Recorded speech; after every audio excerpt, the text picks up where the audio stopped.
Galaxy News Hour Live। मुस्ताङमा हिजो भएको विमान दुर्घटनापछि एकपटक फेरि नेपालको हवाई यात्राको सुरक्षामाथि देशभित्र र बाहिरबाट प्रश्न उठेको छ। हरेक पटकका दुर्घटनाका बेला यी प्रश्न उठिरहन्छन्। विभिन्न कोणबाट बहस र विश्लेषण हुन्छ।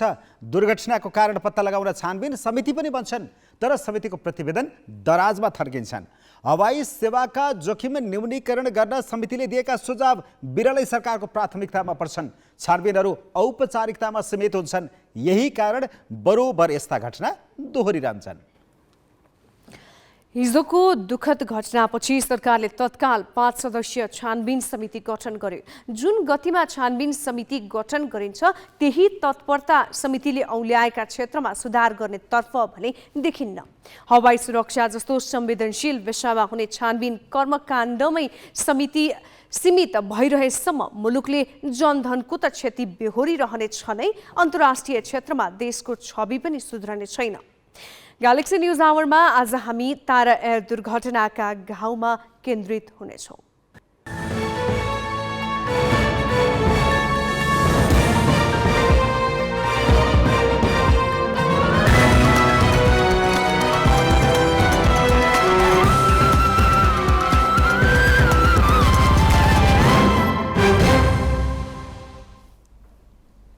नमस्कार, यो हो ग्यालेक्सी न्यूज आवर। अब हेडलाइन्स।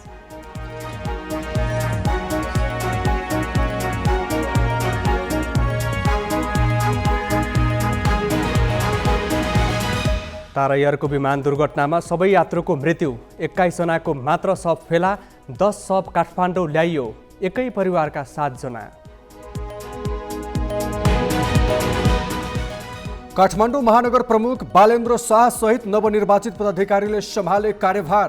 फोहोर व्यवस्थापन मुख्य प्राथमिकता, कार्यपालिका बैठकको प्रत्यक्ष प्रसारण। सर्वोच्च अदालतको फैसला विपरीत संसदीय समितिको निर्णय। निजगढ विमानस्थलको काम नरोक्न सरकारलाई अन्तर्राष्ट्रिय सम्बन्ध समितिको निर्देशन। प्रदेशहरू पनि नयाँ बजेटको सुरसारमा। बागमतीको जोड कृषि र उत्पादनमा, प्रदेश 1 मा सिद्धान्त र प्राथमिकतामाथि छलफल। र बजेटले पुँजी बजारका समस्या सम्बोधन नगरेपछि शेयर बजारमा उत्साह देखिएन। एकै दिन 50 अङ्कको गिरावट।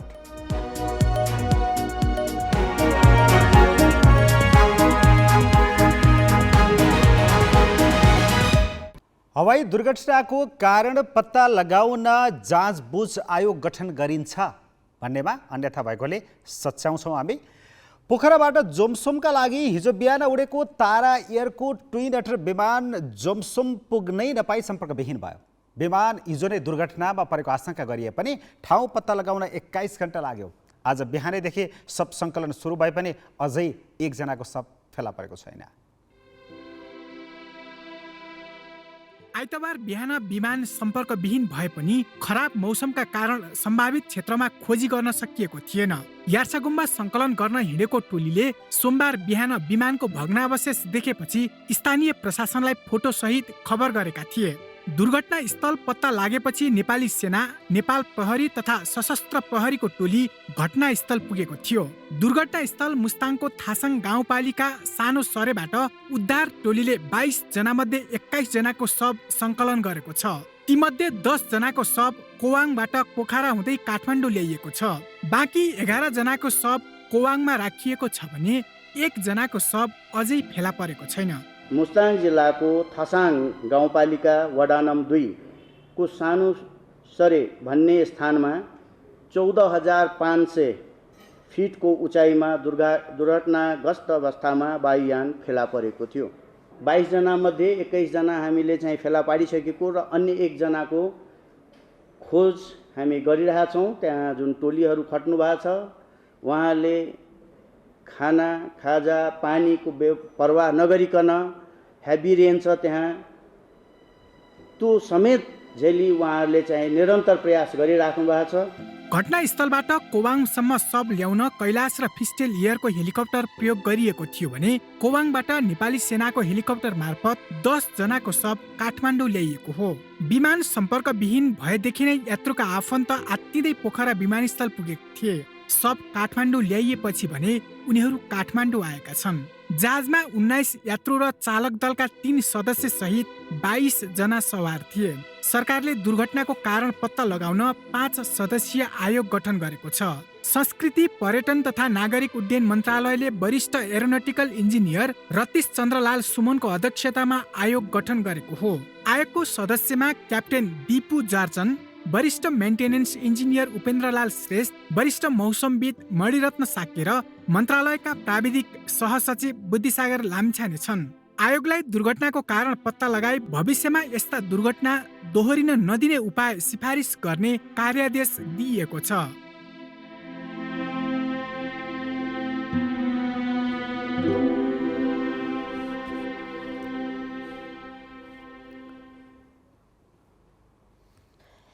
पोखराबाट जुमसुमको लागि आइतबार बिहान उडेको तारा एयरको विमान आज बिहान दुर्घटनाग्रस्त अवस्थामा फेला पर्यो। विमानका चालक दलका 3 सदस्य सहित 22 जना सवार रहेकामा कोही पनि जीवित भेटिएनन्। दुर्घटनामा ज्यान गुमाउने मध्ये 15 जना 3 परिवारका हुन्। धनुषाको मिथिला नगरपालिका 11 रातु खोलाका राजन गोले गाउँका चल्दा पूर्जा थिए। समाज सेवादेखि राजनीतिक गतिविधिसम्म उनको सक्रियता र उपस्थिति लोभ लाग्दो थियो। त्यहाँका राजनीतिज्ञ र लब्ध प्रतिष्ठितहरू उनलाई रातु खोलाकै उदीयमान व्यक्तित्वका रूपमा हेर्थे। गोले आइतबार तारा एयरको विमान दुर्घटनामा परे। दुर्घटनामा राजन मात्र होइन, उनको परिवारका 7 जनाको ज्यान गयो। म आफै पनि भावुक छु, अहिले बोल्न सक्ने अवस्थामा छैन। उहाँहरूसँग हाम्रो एउटा पारिवारिक सम्बन्ध थियो। जे भए पनि यो घटना एउटा आकस्मिक घटना हो। हामी त सम्पूर्ण परिवारहरूलाई अहिले धेरै धारण गर्न भन्छौँ। अब यो प्लेन दुर्घटना यो आकस्मिक घटनै हो एउटा। विमान दुर्घटनामा एकै परिवारका 7 जना अस्ताएपछि अहिले धनुषाको मिथिला नगरपालिका 11 रातु खोलावासी शोकमग्न छन्। परिवारको उज्यालो अस्ताए सरह भएको छ। पीडाबोध त त्यतिकै भइहाल्यो। आफ्नो परिवारको आफ्नै सबैजना आफ्नै दाजुभाइ दिदीबहिनी उहाँहरू हाम्रै सन्तानहरू 7 जना एउटै परिवारबाट जाँदा पीडा त सबैलाई छ। त्यही पनि होइन, अब मेन कुरो भनेको अब यो मौसममा अब नगइदिएको भए अथवा अलिकति अगाडि भइदिएको भएदेखि हामीलाई अलिकति त्यस्तो हुन्थेन कि भन्ने एउटा हाम्रो मनमा उठेको। तर अब हुने कुराहरू त अब टाढा टर्दैन भन्छ भन्नु त होइन। राजन परिवारका खम्बा थिए। उनी आमा राममाया, पिता इन्द्रबहादुर, काका पुरुषोत्तम, काकी तुलसादेवी, मामा मकरबहादुर तामाङ र माइजू सुकुमायालाई लिएर जेठ 13 गते पोखरा गएका थिए। उनीहरूलाई मुक्तिनाथको दर्शन गराउनु राजनको धोको थियो। तर राजनले आमा बाबुलाई मुक्तिनाथ पुर्याउन पाएनन्। मुक्तिनाथ जाने क्रममा उनीहरू चढेको विमान दुर्घटनामा पर्यो। मुस्ताङ थसाङ गाउँपालिका 2 को सानो सरेको पहाडमा ठोक्किएर जीवन चकनाचुर भयो। परिवारमा परेको वियोगमा राजनकी पत्नी दिपा सुवेदी मूर्छित छिन्। भर्खरै एसई सकेकी छोरी र छोरा अचेत छन्। परिवारमा सन्नटा छाएको छ।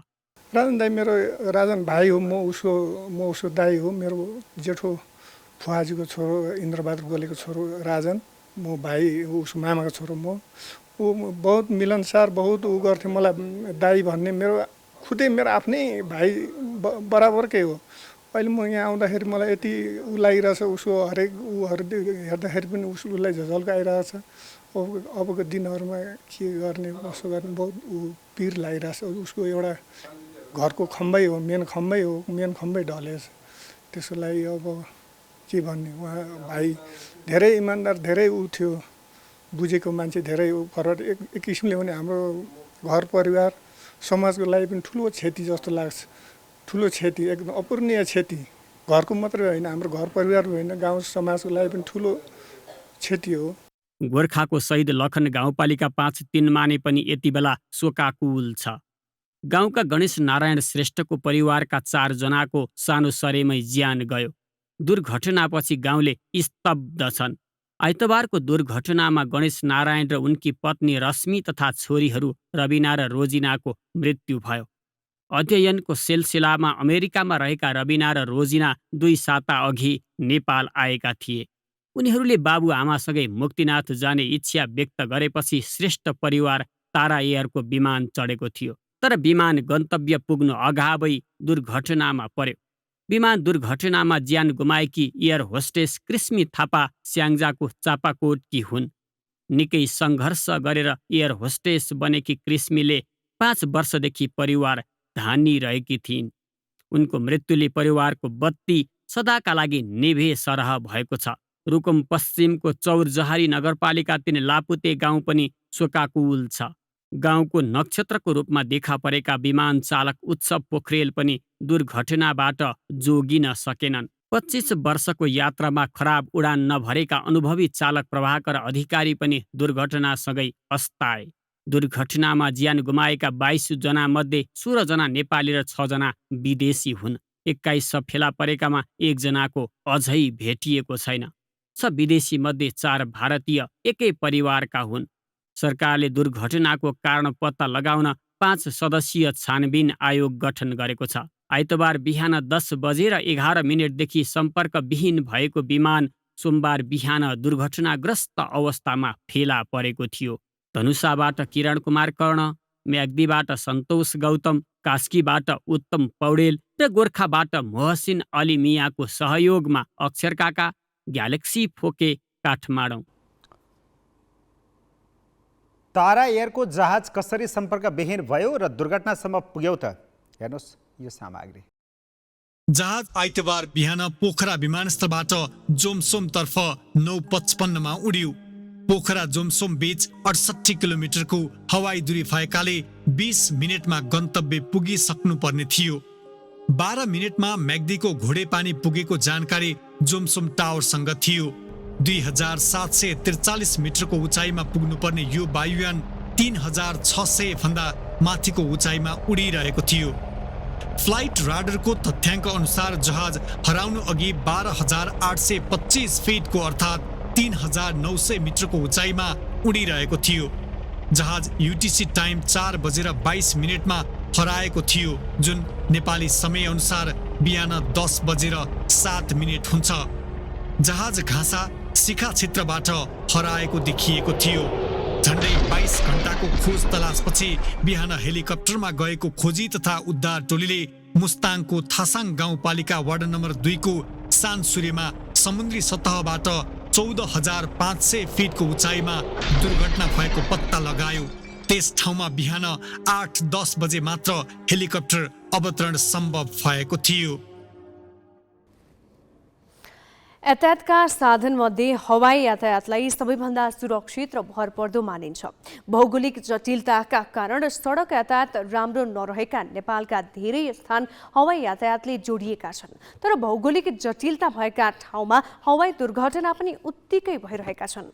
आइतबार तारा एयरको विमान 14,500 फिट उचाइमा दुर्घटना भयो। समतल भूभागमा हुने उडानको तुलनामा उत्तरी भेगतर्फको उडान किन असुरक्षित देखिएका हुन् र दुर्घटना दोहोरिन नदिनको लागि कस्तो सजगता अपनाउन सकिन्छ त?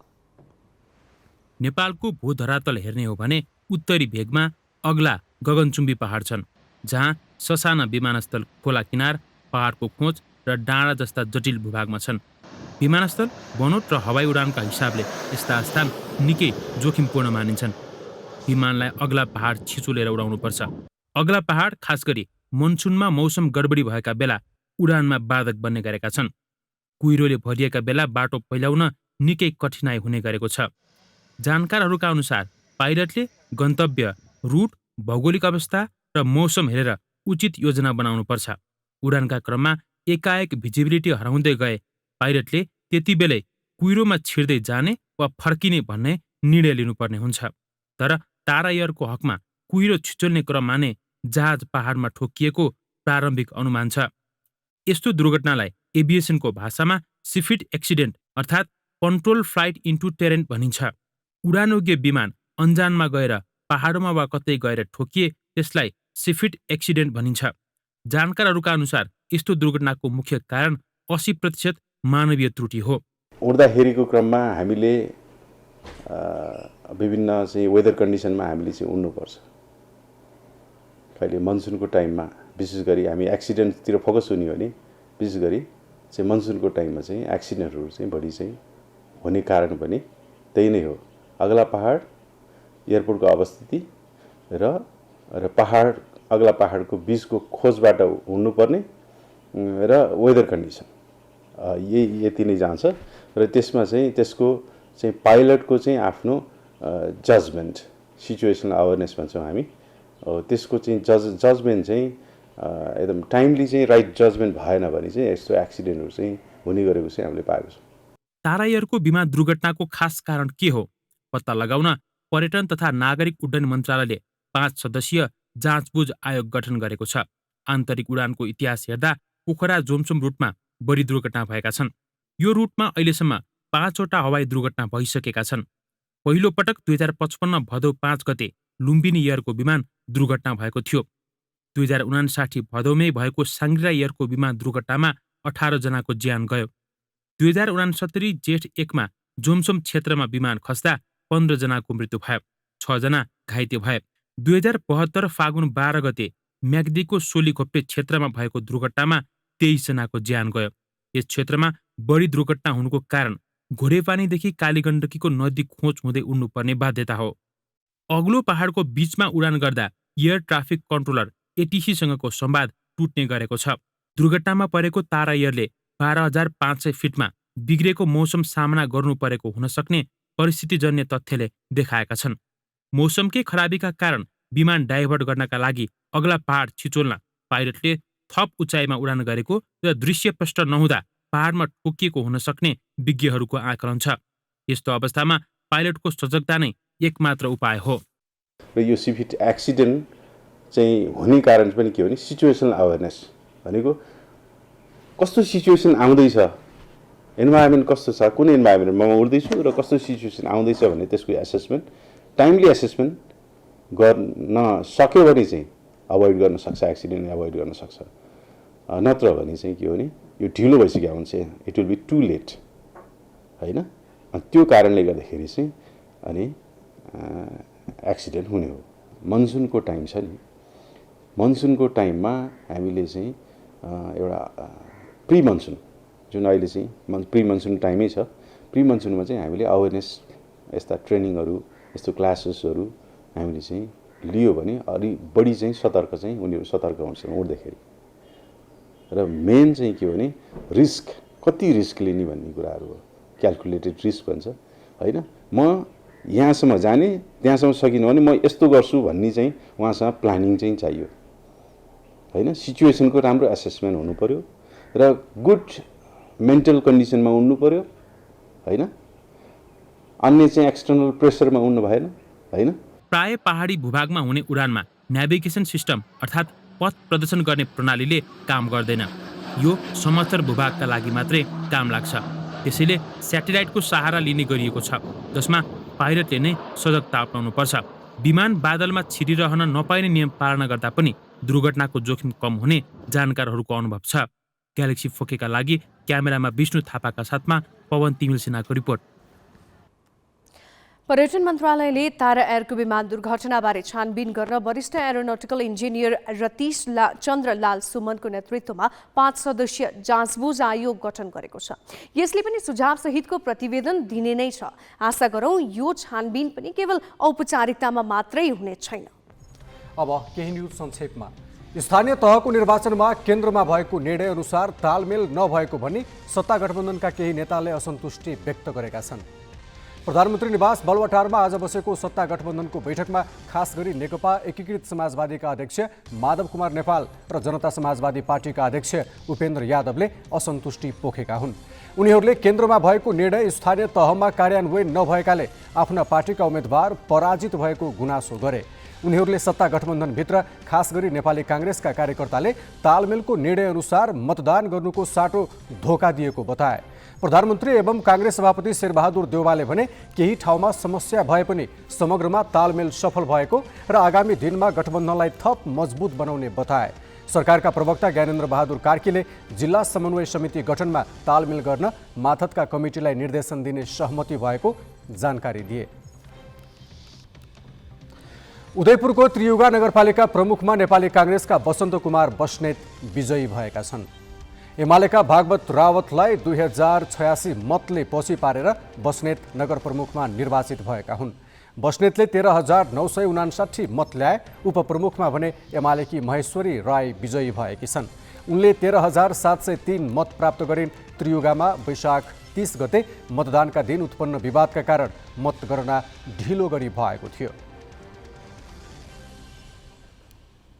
बलात्कारको कसुरमा उजुरी दिने हदम्याद हटाउन माग गर्दै प्रतिनिधि सभाका 4 सांसदले संकल्प प्रस्ताव दर्ता गराएका छन्। नेपाली कांग्रेसका सांसदहरू ढिला सङ्ग्रौला, प्रमिला राई, सुजाता परियार र रङ्गमती शाहीले आज संसद सचिवालयमा संकल्प प्रस्ताव दर्ता गराएका हुन्। प्रस्तावमा हदम्याद सम्बन्धी व्यवस्थामा पीडितले उजुरी गर्न नसक्नुको भरपर्दो र मनासिब कारण देखाएमा दर्ता गरी अनुसन्धान गर्न सक्ने गरी कानुन संशोधन गर्न माग गरिएको छ। यसअघि जेठ 13 गते नेपाली कांग्रेसकी राष्ट्रिय सभा सदस्य कमला पन्तले पनि बलात्कार मुद्दामा उजुरी दिने हदम्यादको व्यवस्था पुनर्विचार गरी आवश्यक संशोधन गर्न मागसहित संसद सचिवालयमा संकल्प प्रस्ताव दर्ता गराएकी थिइन्। सौन्दर्य प्रतियोगीमाथि बलात्कार गरेको अभियोग लागेका आयोजक कम्पनीका सञ्चालक मनोज पाण्डेलाई थप 7 दिन हिरासतमा राख्न अदालतले अनुमति दिएको छ। जिल्ला अदालत काठमाडौँले मानव बेचबिखन तथा ओसार पसार सम्बन्धी कानुन अनुसारको कसुरमा अनुसन्धानको लागि पाण्डेलाई थप 1 साता हिरासतमा राख्न आज अनुमति दिएको हो। अदालतले यसअघि पाण्डेलाई 5 दिन हिरासतमा राख्न अनुमति दिएको थियो।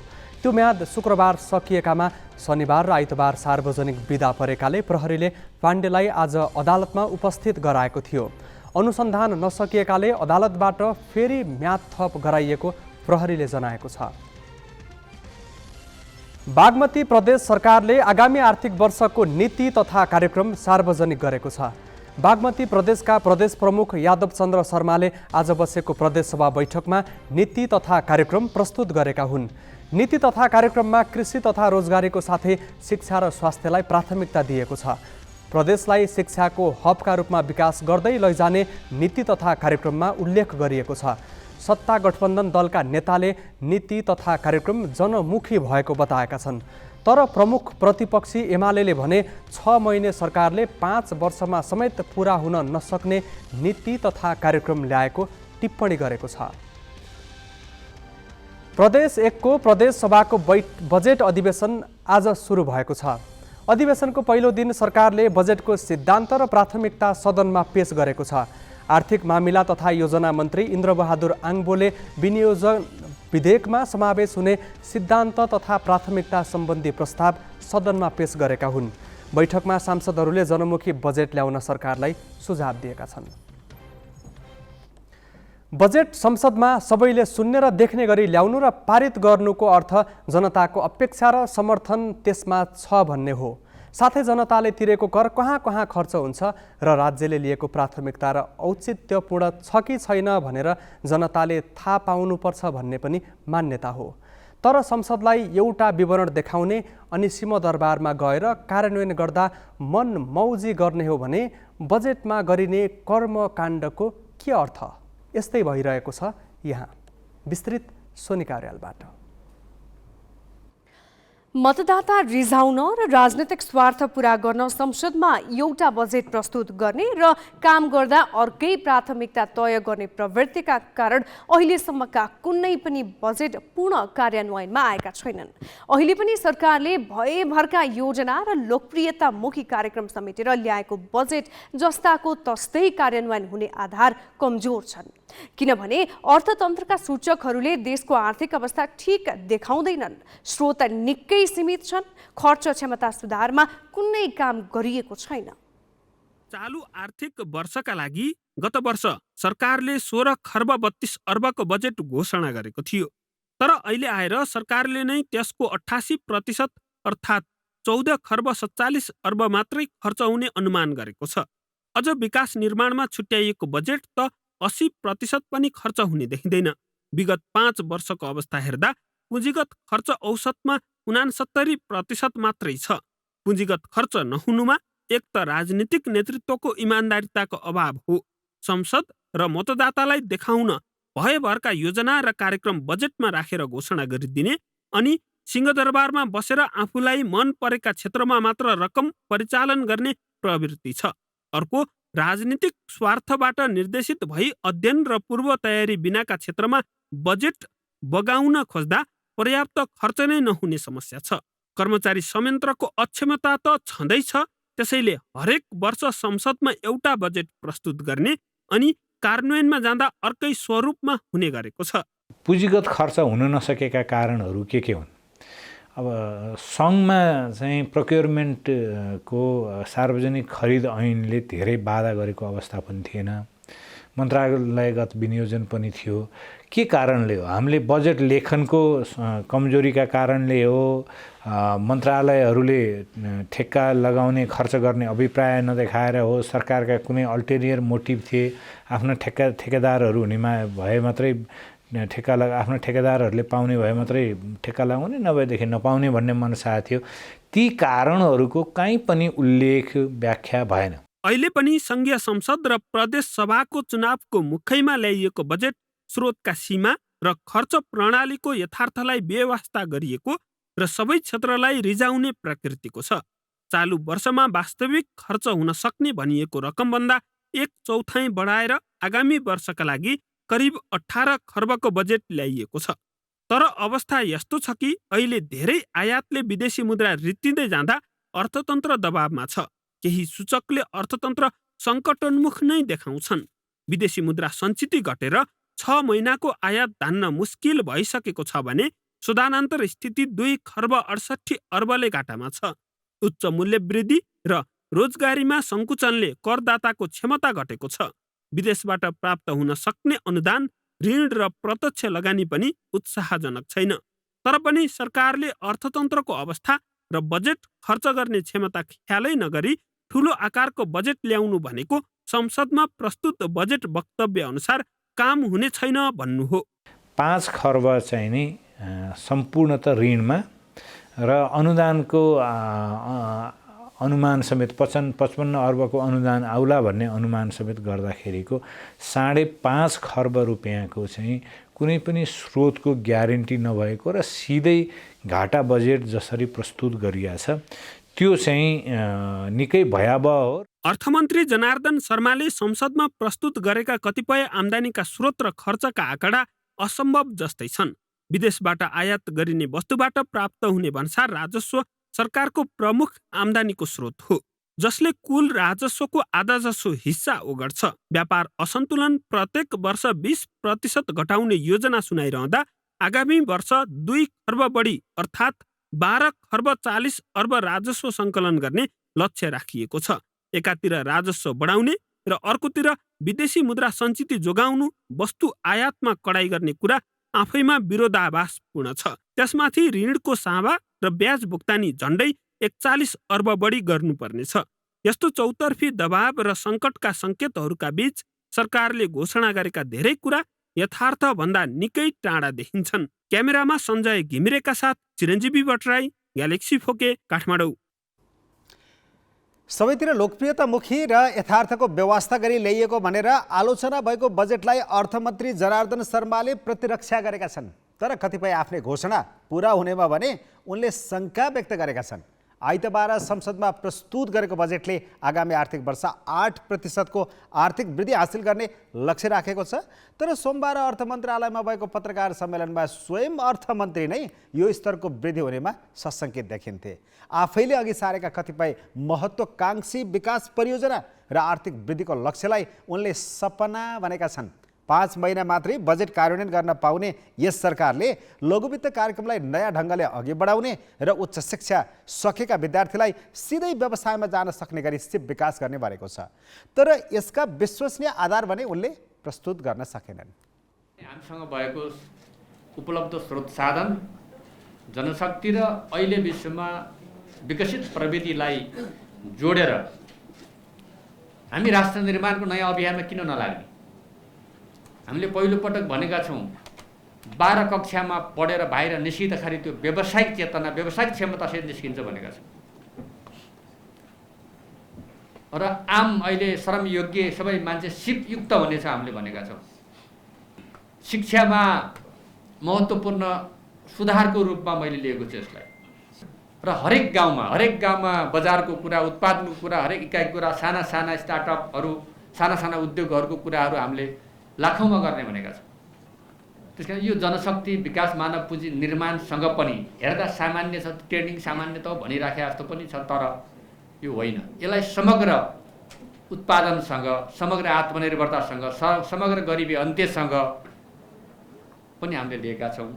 5 खरबको हामी त्यो एउटा लघु वित्त कोष बनाउँछौँ र उत्पादनमा सहभागी हुनेहरूको लागि, किसानहरूको लागि, स्टार्टअपहरूको लागि, अब नयाँ पेसा व्यवसाय गर्न चाहने साना उद्यम गर्नेहरूको लागि घर दैलोमै ऋण दिन्छौँ भनेका छौँ। त्यसो भयो भने वित्तीय पहुँच सँगसँगै हामीले लघु बिमा र लघु वित्तलाई प्राथमिकता दिएर तल पुर्याउनुपर्छ। बैङ्कहरूले मझौला र ठुलाहरूमा जानुपर्छ भनेर त्यो कुरालाई हामीले त्यो शक्तिलाई परिचालन गर्न अहिले के भएको छ भन्दाखेरि बैङ्कमा जाने, प्रपोजल बनाउने, त्यहाँ फेरि त्यसको लागि धेरै प्रक्रिया पुरा गर्नुपर्छ सानो लोनको लागि। अब त्यो तत्त ठाउँमै जहाँ उत्पादन हुन्छ, जहाँ किसान हुन्छ, जहाँ अथवा पेसा गर्ने हुन्छ, त्यही ठाउँमा जान्छ। त्यही तपाईँलाई के चाहियो, कति ऋण चाहियो र के गर्दै हुनुहुन्छ, त्यही हुन्छ, त्यही बैठक हुन्छ, त्यही छलफल हुन्छ, त्यही तमसुक हुन्छ, त्यही ऋण दिन्छ, त्यही काम सुरु हुन्छ। सपनै सही, यो सपना हो, तर यो यथार्थमा परिणत गर्न सकिन्छ, काम सुरु गर्न सकिन्छ। निजगढ हाम्रो सपनै त हो। एयरपोर्ट त छैन नि त, आवश्यकता त छ नि त, बनाउनु पर्यो नि। चिसापानी कर्णाली 10,000 मेगावाट संसारको सबभन्दा ठुलो हाइड्रो पावर हामीसित छ, हामीले किन नबनाउने? हजारौँ गाडी यो बाटोमा हिँड्छ, यो बाटोमा छुट्याइदियौँ भने त्यही गाडीबाट आउने पैसाले त्यो ऋण तिर्छ भन्ने हाम्रो मान्यता हो। यति तेल यति बचत हुन्छ कि तेलको बचत गर्दाखेरि त्यही पैसा पनि हामीलाई ऋण तिर्न सकिन्छ। त्यो ऋण जनताको नाउँमा हामी लिँदैनौँ, त्यो ऋण सम्बन्धित योजनाको टाउकोमा हुन्छ। त्यो योजनाले वहन गर्छ। जनताको टाउकोमा धेरै ऋण नथप्ने र योजनामा नै त्यो ऋण आओस् भन्ने पनि हाम्रो उद्देश्य रहेको छ। र केही ठुला योजनाहरू जस्तो द्रुत मार्गहरूको हामीले कुरा गरेका छौँ। सगरमाथामा छोटो समयमा पुगेर सगरमाथाको वरिपरिका नजिकबाट हेर्ने कति इच्छा होला, लाखौँ करोडौँ आउला नि त। त्यो पूर्वाधार चाहियो। सगरमाथाको छेउमा गएर सेल्फी खिच्नेहरू होला नि त, त्यो पूर्वाधार चाहियो। तब न हाम्रो आर्थिक विकास होला। हाम्रो वरिपरि कति ठुलो जनसङ्ख्या छ, त्यसलाई त टार्गेट गर्नुपर्छ। त्यसै गरी हामीले सगरमाथालाई, मुस्ताङलाई, मनाङलाई, होइन के भन्छ पर लिमीलाई, हुम्लालाई, उता सुदूरपश्चिममा ती कति देवीहरूलाई हामीले टार्गेट गरेका छौँ।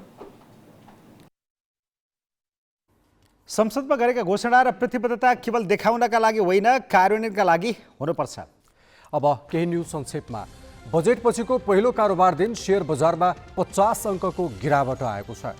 बजेटमा लगानीकर्ताले चाहे अनुरूप पुँजी बजार मैत्री नीति नआएपछि त्यसको असर शेयर बजारमा परेको हो। नेप्से परिसूचक 2200 अङ्कबाट झरेको छ। नेप्से 2173.44 अङ्कमा झरेको हो। 13वटै समूहको सूचक घटेको छ। व्यापार समूहको सूचकमा धेरै गिरावट आएको छ।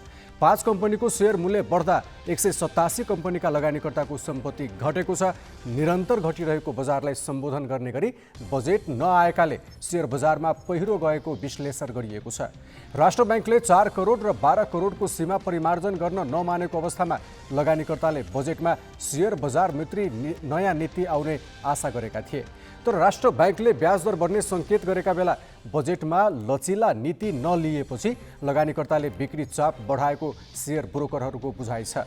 बजार खुलेदेखि नै घटेको बजारमा आज 1 अर्ब 33 करोड 88 लाख रुपियाँको शेयर किनबेच भयो।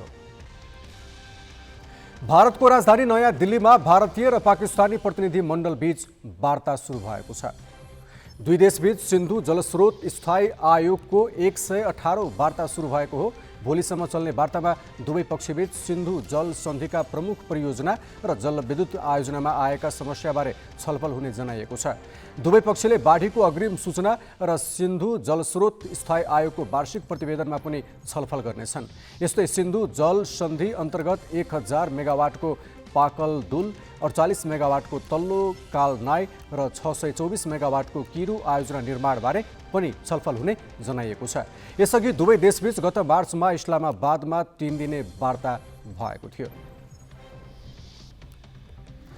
उत्तर कोरियाले कोरोना महामारीको कारण राजधानी प्योङयाङमा लगाएको आगमन प्रतिबन्ध हटाएको छ। उत्तर कोरियाले कोरोना महामारी नियन्त्रणमा आएको भन्दै राजधानीमा लगाएको आवागमन प्रतिबन्ध हटाएको जापानी समाचार एजेन्सी क्योडोले उल्लेख गरेको छ। कोरोना महामारीलाई लक्षित गरी उत्तर कोरियाले लगाएका सम्पूर्ण प्रतिबन्ध पनि फुकुवा गरिएको समाचारमा उल्लेख छ। कोरोना सङ्क्रमित भएपछि नेता किम जोङ उनले 2 हप्ता अघि देशभर लकडाउन घोषणा गरेका थिए। झापा फुटबल क्लब शहीद स्मारक बी डिभिजन लिगमा बढुवा भएको छ। सी डिभिजन लिग अन्तर्गत आज वीरगञ्ज युथ एकाडेमीलाई 5-0 गोल अन्तरले पराजित गर्दै झापा 1 खेल अगावै बढुवा भएको हो। झापालाई जित दिलाउन पूजन राईले ह्याट्रिक सहित 4 गोल गरे। सन्तोष लावतीले 1 गोल थपे। अब झापाले लिगमा आफ्नो अन्तिम खेल स्वयम्भू फुटबल क्लबसँग शुक्रबार खेल्नेछ। हारपछि वीरगञ्ज रेलिगेसनमा परेको छ। यसअघि नै ओसिस क्लब रेलिगेसनमा परिसकेको छ। अब समान अङ्कसहित दोस्रो र तेस्रो स्थानमा रहेको प्लानिङ बोइज युनाइटेड र आरसी 32 मध्ये एक क्लब बी डिभिजनमा बढुवा हुनेछन्। त्यसको टुङ्गो शुक्रबार नै लाग्ने भएको छ। काठमाडौँ महानगरपालिका प्रमुखमा निर्वाचित भएपछि काम सम्हालेको पहिलो दिन बालेन्द्र शाहले केही अर्थपूर्ण सुरुवात गरेका छन्। पहिलो दिन उनले के सन्देश दिन खोजे त? यो सामग्री निमेश बन्जाडेबाट। काठमाडौँ महानगरपालिकाको प्रमुखमा स्वतन्त्र उम्मेदवारी दिएर मतदाता समूह भोट माग्दा बालेन्द्र शाहले फोहोर व्यवस्थापनलाई पहिलो मुद्दा बनाएका थिए। महानगरवासीले उनलाई अत्याधिक मतसहित जिताए। उनले आज शपथ ग्रहण र पदभारपछि कार्यपालिकाको बैठक राखेर फोहोर मैला व्यवस्थापनका लागि आफ्नै अध्यक्षतामा 5 सदस्यीय समिति गठन गरेका छन्। उनले पारदर्शिताका लागि भने पहिलो बैठक प्रत्यक्ष प्रसारण गराएका छन्। स्वतन्त्र उम्मेद्वार बालेन्द्र काङ्ग्रेस र एमाले जस्ता परम्परागत शक्तिलाई हराएर महानगर प्रमुख निर्वाचित हुनु सामान्य थिएन। उनले नेपाली काङ्ग्रेसकी सिर्जना सिंहलाई 23,500 मतान्तरले पराजित गरेका थिए। एमालेका केशव स्थापित तेस्रो भएका थिए। महानगर प्रमुखमा बालेन्द्रप्रति धेरैको ध्यान छ। उनले सोमबार प्रमुख निर्वाचन अधिकृत राजु कुमार खतिवडाबाट शपथ लिए। सुरुमा नेपाली भाषामा शपथ लिएका बालेन्द्रले लगत्तै नेपाल भाषामा समेत शपथ ग्रहण गरे। शपथका लागि उनी पत्नीसहित राष्ट्रिय सभागृह पुगेका थिए। आफूले शपथ लिएपछि उनले उपप्रमुख सुनिता डङ्गोललाई शपथ गराए। एमालेबाट निर्वाचित डङ्गोलले नेपाल भाषामा शपथ लिइन्। त्यसपछि बालेन्द्रले 32 वडाका अध्यक्ष र सदस्यलाई शपथ गराए। शपथमा सबै जनप्रतिनिधिले अबिर र माला लगाए, तर बालेन्द्रले लगाएनन्। उनले यस अघि नै काठमाडौँमा फोहोरको समस्या निकै विकराल रहेकाले माला र अबिरमा रमाउने भन्दा काममा केन्द्रित हुने बताएका थिए। हातमा माला लिएर उभिएका काठमाडौँका प्रमुख जिल्ला अधिकारी गोविन्द प्रसाद रिजाल बालेन्द्रले लगाउन नमान्दा जिल्ल परे। बालेन्द्रले शपथपछि प्रधान सेनापति प्रभुराम शर्मासँग भेटे। महानगर प्रमुखका रूपमा बालेन्द्रको यो पहिलो भेट हो। एउटा स्थानीय सरकारका प्रमुखले सुरक्षा अङ्गका प्रमुखसँग प्राथमिकताका साथ किन भेटे, कारण खुलेको छैन। त्यसपछि बालेन्द्रले महानगरपालिकाको कार्यालयमा पुगेर पदभार ग्रहण गरे। पदभारमा उनले कार्यपालिकाको पहिलो बैठकको प्रत्यक्ष प्रसारण गर्ने निर्णय लिए। अपराह्न 4 बजे बैठक राखे। बैठक बस्नु अघि उनी सञ्चारकर्मीका प्रश्नमा केही झोक्किए। हैन, यो सबै कुराहरू चाहिँ हामीले त्यो फोहोरको व्यवस्थापन नभएसम्म अहिले गर्दैनौँ। त्यो भइसकेपछि सबै कुराहरू विस्तृतमा गर्ने अहिले हाम्रो फर्स्ट प्रायोरिटी त्यो हो। किन भन्दाखेरि हामीले गरेको पापको भोगी चाहिँ उहाँहरू भइराख्नु भएको छ। सिस्टोलवासीहरू हाम्रो फोहोरले गर्दाखेरि उहाँहरू क्यान्सर पीडित हुनुभएको छ, छालाको रोग भएको छ, त्यत्रो मान्छेहरू मरिराख्नु भएको छ। यो शोक मनाउने बेला हो हैन। हाम्रो यो फोहोर व्यवस्थापन नभएसम्म सिस्टोलवासीहरूलाई उहाँहरूको त्यो भनौँ न एउटा स्वास्थ्य वातावरणमा बस्ने कुराहरू, स्वच्छ हावा फेर्न पाउने कुराहरू, स्वच्छ पानी पिउने कुराहरू, उहाँहरू बाँच्न पाउने अधिकार पूर्ण नभएसम्म अरू कुराकानी हामीले अहिले नगर्ने कुराहरू छ है। धन्यवाद। मेयर साहब जस्तो अरू यो नगरीको मेयर साहबहरू पनि आउनुभयो। अब 5 वर्ष त्यतिकै बित्यो फोहोर व्यवस्थापन भएन। समय यही विषयमा यसैमा मात्रै क्वेसन सोध्यो, अरू केही क्वेसन सोध्दैनौँ हामीले। समय चाहिँ कति लाग्ला त? किनकि यो मात्रै काम त छैन तपाईँको महानगरको काम त। त्यसका लागि के छ? पत्रकारहरूले हाम्रो कुरा बुझ्न समय कति लाग्ला त्यो चाहिँ भनिदिनु नि त ल। उपप्रमुख सुनिता डङ्गोलले आफू एमालेको कार्यकर्ता भए पनि महानगरको काममा बालेन्द्रलाई पूर्ण रूपमा सहयोग गर्ने प्रतिबद्धता जनाएकी छिन्। उपमेयर भइरहँदाखेरि कानुनले दिएका अधिकारहरूमा रहेर आफूले जतिसक्दो एफिसियन्ट रूपमा म काम गर्ने पनि यहाँलाई जानकारी गराउन चाहन्छु। र यसको साथसाथै अब भने हामीले यो त्यो भन्नुभन्दा पोलिटिक्सलाई डर्टी गेम बनाउनु भन्दा पनि अब सबैजना एकसाथ मिलेर हामीले सहकार्य, सहमति र त्यसै गरी सहअस्तित्व यी सिद्धान्तहरूलाई परिपालन गरेर अघि बढ्नु छ र त्यही सिद्धान्तलाई परिपालन गरेर अघि बढ्नेछु।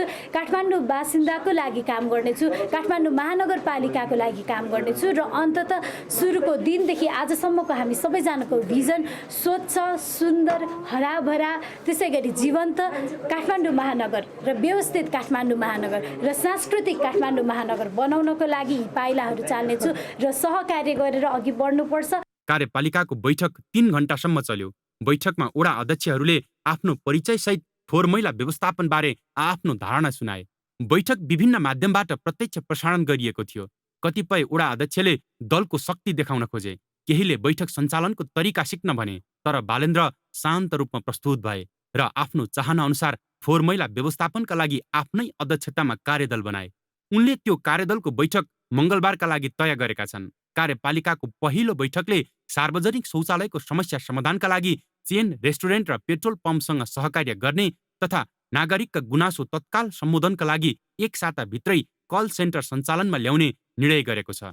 काठमाडौँभित्रको फोहोर व्यवस्थापन गर्न नसक्दा जनप्रतिनिधिको जुन असफलता देखिएको थियो, नवनिर्वाचित मेयर बालेन्द्र शाहले काठमाडौँको फोहोरलाई व्यवस्थापन गरिसके पश्चात मात्रै अन्य काममा हात हाल्ने उद्घोष गरेका छन्।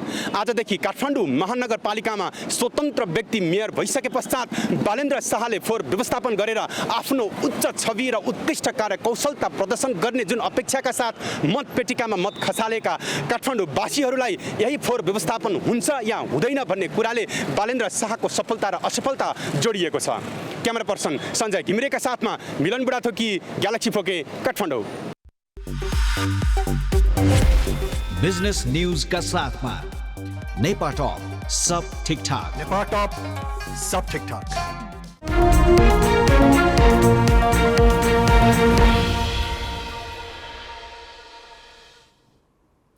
सर्वोच्चका 5 न्यायाधीश सम्मिलित बृहत्पूर्ण इजलासले विमानस्थलको काम रोक्ने फैसला गरेपछि त्यसको पक्ष र विपक्षमा अनेक टीका टिप्पणी भइरहेकै छन्। यही बीचमा संसदको अन्तर्राष्ट्रिय सम्बन्ध समितिले निजगढ अन्तर्राष्ट्रिय विमानस्थल विवादमा सर्वोच्च अदालतको फैसला अवज्ञा हुने गरी सरकारलाई काम अघि बढाउन निर्देशन दिएको छ। प्रतिनिधि सभाको अन्तर्राष्ट्रिय सम्बन्ध समितिले आइतबार निजगढ विमानस्थलका बारेमा छलफल गर्न पर्यटन मन्त्री प्रेम बहादुर आले र कानुन मन्त्री गोविन्द बन्दीलाई बोलायो। बैठकको सुरुमा विमानस्थलबारे अदालतको फैसला र सरकारको कामको विषयमा जानकारी गराउन पुगेका मन्त्रीकै अभिव्यक्ति बाजियो। पूर्व प्रधानमन्त्रीहरू पुष्पकमल दाहाल प्रचण्ड, माधव कुमार नेपाल लगायतका हाम्रो कानुन मन्त्रीज्यू, श्रम मन्त्रीज्यू, त्यसपछि त्यहाँको सरकारवाला वन मन्त्री हाम्रो अनि खानेपानी मन्त्रीलाई बोलाएर विज्ञहरूलाई राखेर पनि छलफल गरेका छौँ। यो फैसला पुनर्विचार गर्नु पर्यो भनेर हामीले यसको लागि दबाब दिइराखेका छौँ। अब अहिले अदालतको फैसलाको बारेमा त्यसको प्रभावको बारेमा चर्चाहरू सुरु भएको छ। मलाई चाहिँ के लाग्दैन भने, यो मेरो एकदमै व्यक्तिगत ओपिनियन हो, एउटा डेभलपमेन्टमा अदालतले त्यसरी चाहिँ बिल्कुल बनाउँदै भनेको छैन होला भन्ने नै लाग्छ। त्यसरी हामीले प्रसिभ गरेर अहिले अदालतले एकदम सकिहाल्यो, सबै सिद्धिहाल्यो भन्ने हिसाबले चाहिँ यो खालको छलफल हुन वाञ्छनीय मलाई लाग्दैन। अहिले वास्तवमा त्यो अवस्था हो भन्ने मलाई वाञ्छनीय लाग्दैन। 20 वर्ष अघि नै नेपिकोन नामक कम्पनीले वैकल्पिक अन्तर्राष्ट्रिय विमानस्थलबारे पूर्व सम्भाव्यता अध्ययन गरेको थियो, जसमा निजगढ सहित विभिन्न 8 स्थान पहिचान गरिएको थियो। निजगढ भूगोलदेखि हवाई मार्गसम्म सबै दृष्टिले उपयुक्त ठहरियो र चरणबद्ध रूपमा काम अघि बढाइयो। पर्यावरणीय क्षतिलाई मुख्य आधार बनाई 2 वर्ष अघि दायर भएको रिटमा सर्वोच्चका 5 न्यायाधीश सम्मिलित बृहत्पूर्ण इजलासले गत बिहीबार फैसला सुनायो। सांसदहरूले विमानस्थल निर्माण कार्य रोक्ने अदालतको त्यो फैसला राजनीति प्रेरित र राष्ट्रिय हित विपरीत रहेको टिप्पणी गरे। न्यायपालिकाको निर्णय गर्ने तरिकाको बारेमा पनि राम्ररी गहन हामीले चिन्तन मनन गर्नुपर्ने भएको छ कि यसरी विकासको निम्ति सहयोगी हुनुपर्नेमा बाधा उत्पन्न हुने किसिमको कुनै पनि काम नहोस् भन्ने बारेमा चाहिँ हामीले सबै निकायलाई सजग बनाउनु पर्ने आवश्यकता छ। राज्यका प्रत्येक निकायको कर्तव्य त्यो राज्यको हितको संरक्षण गर्नु रहन्छ। न्यायपालिका वा कार्यपालिका व्यवस्थापिका कुनै पनि निकायले राज्यको मूलभूत हित र स्वार्थभन्दा बाहिर जान मिल्दैन। अदालत भनेको कार्यकारीले राष्ट्रिय हितमा लामो समय अध्ययन गरेर गरेका निर्णयहरूलाई उल्टाएर बाहिर जान मिल्दैन, यो हस्तक्षेप हुन्छ। यति मात्र होइन, सर्वोच्चको फैसलाको पूर्णपाठ नआउँदै समितिले विमानस्थल निर्माणका लागि कानुनी, प्रशासनिक र व्यवहारिक कार्य गर्न सरकारलाई निर्देशन नै दियो। बाह्य र आन्तरिक ऋणको बोझ बोक्दै कठिन अवस्थामा रहेको नेपालको अर्थतन्त्रलाई निजगढ अन्तर्राष्ट्रिय विमानस्थल निर्माणको प्रयोजनको लागि भइरहेको अरबौं रुपियाँलाई निर्थक तुल्याउँदा झनै धक्का लाग्छ। अत राष्ट्रिय हित, सुरक्षा र आर्थिक विकासका दृष्टिबाट अत्यावश्यक निर्माणाधीन निजगढ अन्तर्राष्ट्रिय विमानस्थल निर्माणको कार्यलाई शीघ्र अघि बढाउन आवश्यक कानुनी, प्रशासनिक र व्यवहारिक कार्य गर्न नेपाल सरकारलाई निर्देशन दियो। सर्वोच्चले विमानस्थल निर्माणका लागि तोकिएको 4 किल्ला र EIA प्रतिवेदन खारेज गरी विकल्प अपनाउन भनेको छ। बृहत पूर्ण इजलासको फैसला पुनरावलोकन पनि गरिँदैन, तर सर्वोच्चको फैसलाकै अवज्ञा हुने गरी निर्देशन दिँदा त्यो कति पालना हुन्छ र त्यसले के सन्देश दिन्छ भन्ने चाहिँ संसदीय समितिले ख्याल गरेको देखिएन। क्यामेरामा योगेश लामाका साथ बासु खड्का, ग्यालेक्सी फोके, काठमाडौँ। पहिलोपटक 19 वर्ष मुनिको महिला क्रिकेट टोलीले T20 विश्वकप छनौट खेल्दैछ। आगामी वर्ष दक्षिण अफ्रिकामा हुने विश्वकपका लागि नेपाली टोलीले मलेसियामा एसियाली छनौट खेल्न लागेको। विश्वकप छनौट खेल्न उत्साहित बनेका नेपाली किशोरीहरूले पहिलो प्रयासमा नै विश्वकप खेल्ने लक्ष्य बनाएका छन्। 19 वर्ष मुनिको महिला क्रिकेट टोली लामो समयको अन्तरालपछि अन्तर्राष्ट्रिय प्रतियोगिता खेल्ने तयारीमा छ। अझ भनौं, उमेर समूहको नेपाली महिला क्रिकेट टोलीले पहिलो पटक T20 विश्वकप छनौट खेल्न लागेको हो। यसले किशोरीहरूमा झनै उत्साह थपेको छ। एसियाली छनौटमा नेपाल बलियो प्रस्तुति दिन तयार छ, तर टोलीमा रहेका धेरै खेलाडी अन्तर्राष्ट्रिय प्रतियोगिताको अवसरबाट वञ्चित छन्। घरेलु प्रतियोगितामा अवसर पाएका खेलाडी टिममा रहेकाले उमेर समूहमा अन्तर्राष्ट्रिय प्रतियोगिताको अवसरको अभाव नखट्किने उनीहरूको विश्वास छ। पहिलो प्रयासमा नै उनीहरूले विश्वकप खेल्ने लक्ष्य बनाएका छन्। ट्रेनिङ चाहिँ राम्रो भइरहेछ। हामी चाहिँ फिटनेसदेखि लिएर ब्याटिङ बलिङ सबैमा बढी जोड दिइरहेको छौँ। यो चाहिँ एउटा एज अ क्याप्टेन है, एउटा रेस्पोन्सिबिलिटी पनि छ होइन, र अपर्च्युनिटी पनि पाइरहेको छु, र यसलाई चाहिँ मैले सकेसम्म एकदमै फ्युचरको लागि पनि होइन, मेरो साथसाथै अरू प्लेयरहरूको पनि बेटरमेन्टको लागि नै हेरिरहेको छु। अब अपोनेन्टलाई हामीले कमजोर पनि सोच्नु हुँदैन होइन, तर फेरि डराएर नि बस्नु भएन। वर्ल्ड कप क्वालिफाई खेल्ने। करिब 1 महिनाको बन्द प्रशिक्षणपछि शनिबार मुख्य प्रशिक्षक महेश रिजालले 14 सदस्यीय छनौट खेल्ने टोलीको घोषणा गरेका हुन्। घोषणा गरेको टोली सबै हिसाबले सन्तुलित रहेको उनको दाबी छ। छनौटमा बलिया टोली मध्ये नेपाल पनि एक हो, तर नतिजा पनि मैदानमा विपक्षी विरुद्धको प्रदर्शनले तय गर्ने प्रशिक्षकले बताए। मुख्य फोकस चाहिँ हजुरको भनौँ अब सबैले अब आफ्नो आफ्नो रोल सही तरिकाले निर्वाह गर्ने जित आफ्नो ठाउँमा छँदै नै छ हजुरको होइन, तर त्यो जित प्राप्ति गर्नको लागि पनि सबैले अब आफ्नो रोल चाहिँ हजुरको as a batter, as a bowler आफूले गर्नुपर्ने टास्क होइन, एज अ फिल्डर होइन, त्यो जुन हुन्छ नि अब फिल्डमा गरिने एक्जिक्युसन चाहिँ होइन, त्यो चाहिँ हजुरको अब सही तरिकाले गर्ने कुरामा हामी बढी फोकस छौँ हजुरको। त्यसले गर्दाखेरि परिणाम पनि अब स्वतः हामीहरू त्यो गर्न सकेको खण्डमा परिणाम पनि हामीहरूले राम्रो नै दिन सक्छौँ। नेपालसहित आयोजक मलेसिया, UAE, थाइल्यान्ड, भुटान र कतारले छनौटमा प्रतिस्पर्धा गर्नेछन्। नेपालले पहिलो खेल कतारसँग जुन 3 मा खेल्नेछ। यस्तै दोस्रो खेल जुन 4 मा UAE, जुन 6 मा भुटान, जुन 7 मा थाइल्यान्ड र जुन 9 मा आयोजक मलेसिया विरुद्ध खेल्ने तालिका छ। छनौटको शीर्ष टोलीले दक्षिण अफ्रिकामा अर्को वर्ष हुने T20 विश्वकपमा स्थान बनाउनेछ। त्यसका लागि नेपाली टोली बुधबार मलेसियातर्फ प्रस्थान गर्नेछ। हामी ग्यालेक्सी न्युज आवरको अन्त्यमा छौँ।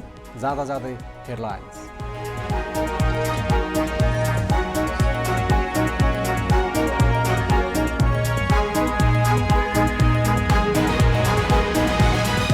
तारा एयरको विमान दुर्घटनामा सबै यात्रुको मृत्यु, 21 जनाको मात्रै शव फेला, 10 शव काठमाडौँ ल्याइयो, एकै परिवारका 7 जना। काठमाडौँ महानगर प्रमुख बालेन्द्र शाह सहित नवनिर्वाचित पदाधिकारीले सम्हाले कार्यभार। फोहोर व्यवस्थापन मुख्य प्राथमिकता, कार्यपालिका बैठकको प्रत्यक्ष प्रसारण। सर्वोच्च अदालतको फैसला विपरीत संसदीय समितिको निर्णय। निजगढ विमानस्थलको काम नरोक्न सरकारलाई अन्तर्राष्ट्रिय सम्बन्ध समितिको निर्देशन। प्रदेशहरू पनि नयाँ बजेटको सुरसारमा। बागमतीको जोड कृषि र उत्पादनमा, प्रदेश 1 मा सिद्धान्त र प्राथमिकतामाथि छलफल। र बजेटले पुँजी बजारका समस्या सम्बोधन नगरेपछि सेयर कारोबारमा उत्साह देखिएन। एकै दिन 50 अङ्कको गिरावट।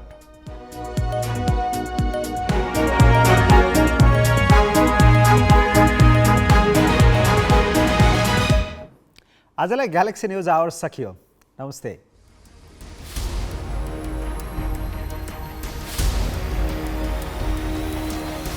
This is Galaxy News Hour Live.